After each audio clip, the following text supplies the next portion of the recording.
Hi guys, and welcome to Microphone Check. I'm your host Monique Pettaway, and today I am in the beautiful downtown Mobile.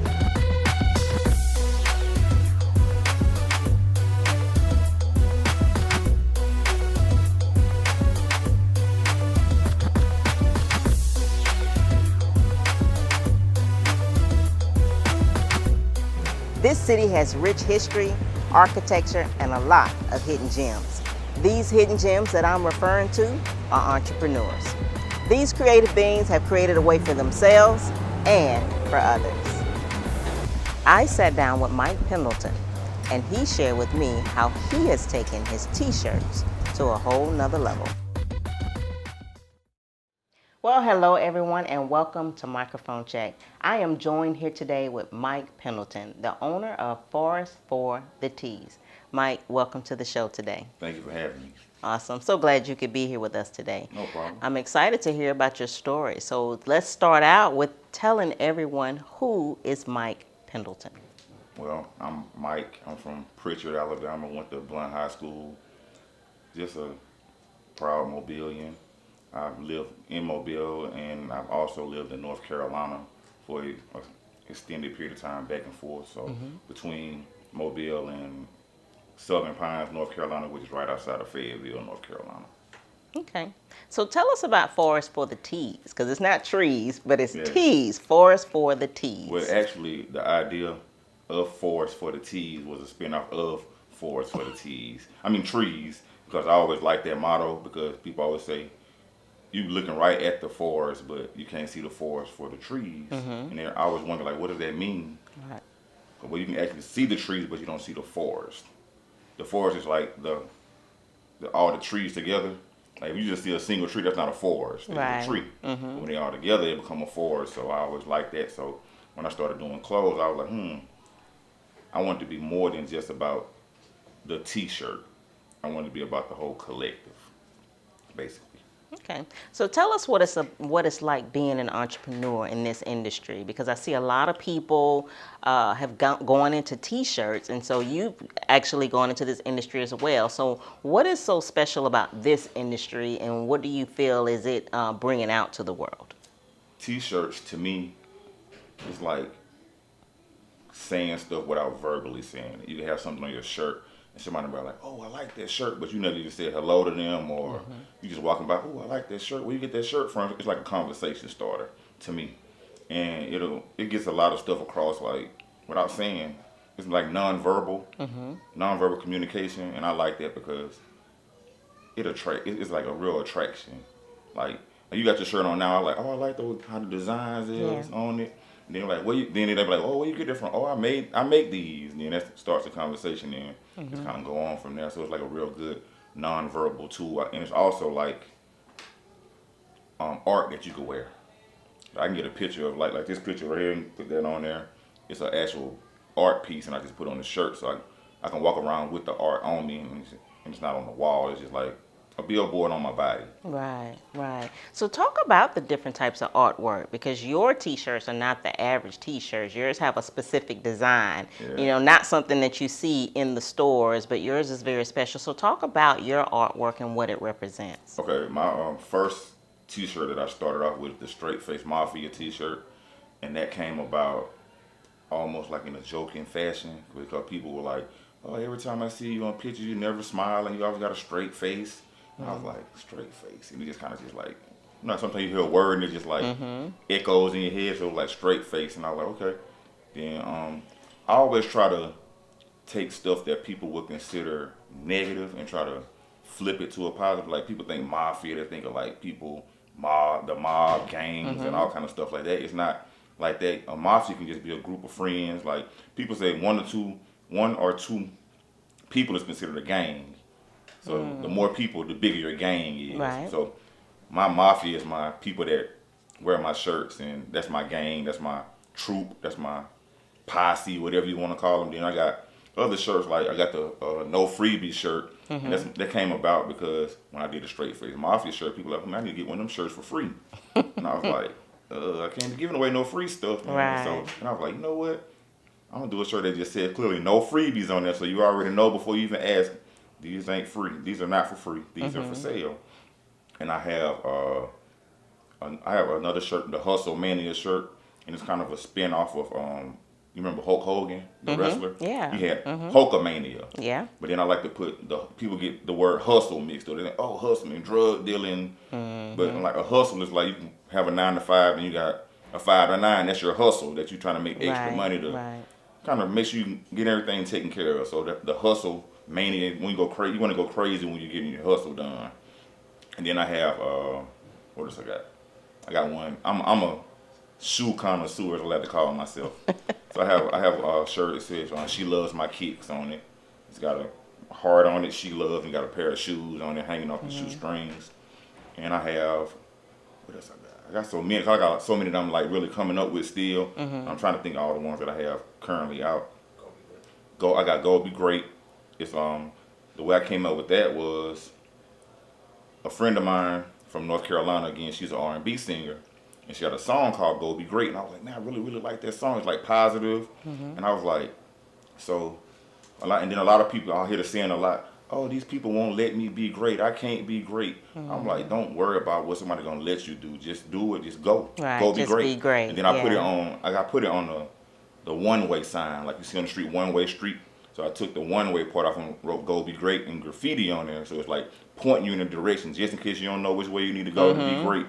So it's just like "Go Be Great." Then I got other stuff in the works that I'm not gonna talk about right now. So it's coming later on. It's coming, huh? It's on the way, yeah. So talk about what it means to be an entrepreneur for you.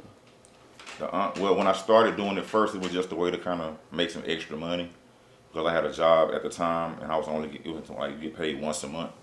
So I had to make that money straight. So usually, like you get the last week of the month, you get paid.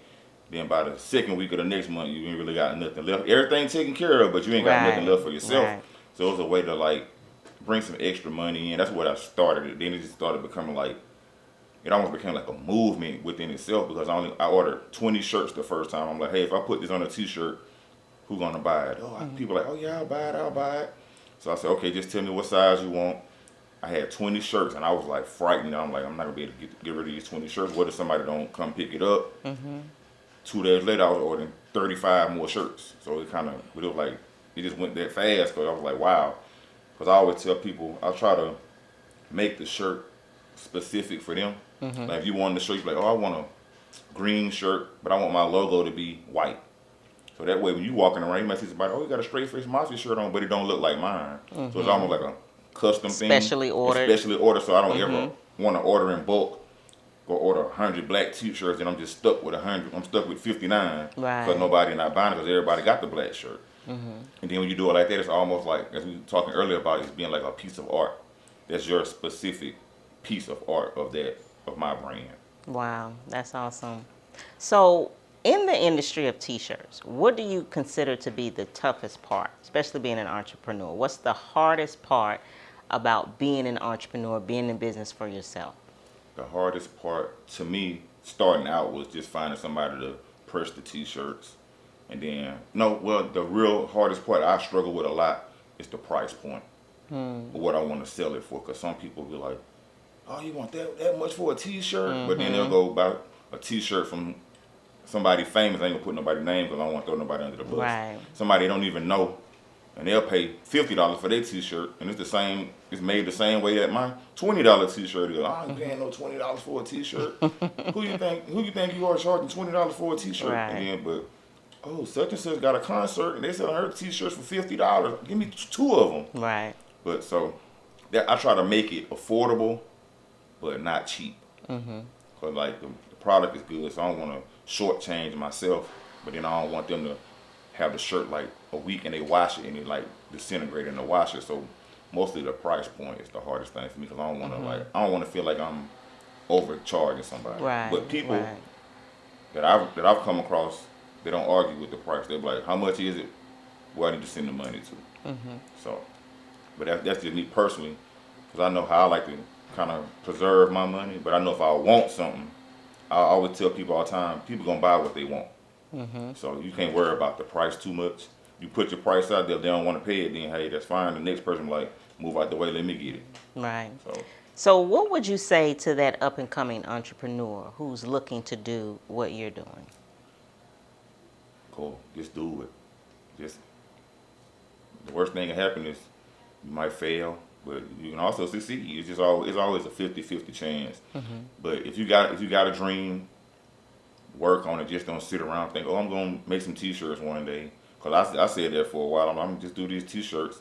But the only thing that was holding me back was the printing side of it. And then once I got that, it's been a couple times I was like, man, forget this. I'm done. These people, Yeah. they're taking too long printing. The people get mad like, hey, well, my shirt's there. But I'm like, you really can't get mad because you hadn't paid me yet.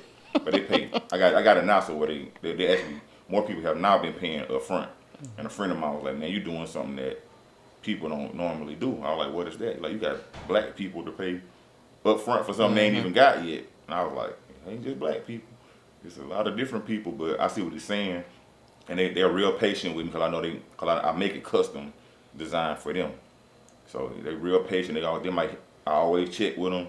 Like I'm at the point where like I will mail you a package. I got the tracking information, but I'll still contact you. Hey, you got your package yet? Right. Because it's supposed to be there in 2 days. They're like, oh, not yet. Let me check this tracking. So I want to I follow all the way through to the point almost to when they put the shirt on. Awesome. So what are some of your give backs to the community while you're being an entrepreneur? What are some ways that you show your support for the community? I haven't done a whole lot. I want to do more, but two of the things that I have done, I was working in Alaska one time when I first started selling my shirts. And a friend of mine, somebody called my phone. They kept calling my phone. I'm like, I don't know this number.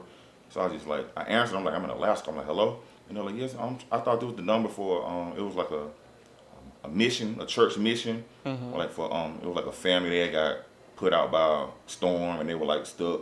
They didn't have no money for clothes and food and all this kind of stuff. So I said, okay, let me find this church for you. So I'm trying to find the church, couldn't find it. So I called a friend of mine who was actually helping me in the business at that time, two of them actually. And they went out, they went and I sent them some money, went and got them some food, some clothes and stuff, so it just helped that one family. And then I had another friend of mine, her daughter was playing softball, and at the end of the softball season, they wanted to have a pizza party, so I just bought all the pizza for the pizza party. I'm sure they enjoyed that. So, just little stuff like that, because like I say, that's why I always say, forward for the tees, because it's actually, when you look deeper into it, it's more than just T-shirts. And I got other stuff. I got jackets and hats and socks and different stuff like that. I got a custom made pair of shoes with all my logos on it. Not for sale, but personally made for me. But like I said, I love shoes. So, but I want to do more stuff. I go out to like community events and different stuff like that. So how can our listeners or our viewers get in touch with you? I'm Mike Pendleton on Facebook. Also, I have an Instagram page. It's Forest Tea Company. One word, Forest Tea Company. Forest has 2 R's in it, so I kind of make it stand out. So it's Forest Tea Company at Instagram, and I also have the Forest Tea Company page on Facebook and a Forest for the Teas Company page on Facebook. Awesome. Thank you. Mike, thank you so much for sharing your story with us today and giving our viewers something that they can hang on to. I appreciate it. Thank you. Well, guys, I hope you enjoyed today's show. I want to give a special thank you to Mike Pendleton for sharing with us his business and his journey, and for reminding us that if you want to be successful in business, then you just have to be willing to step out and just do it. I'm your host, Monique Pettaway, and thanks for tuning in to Microphone Check.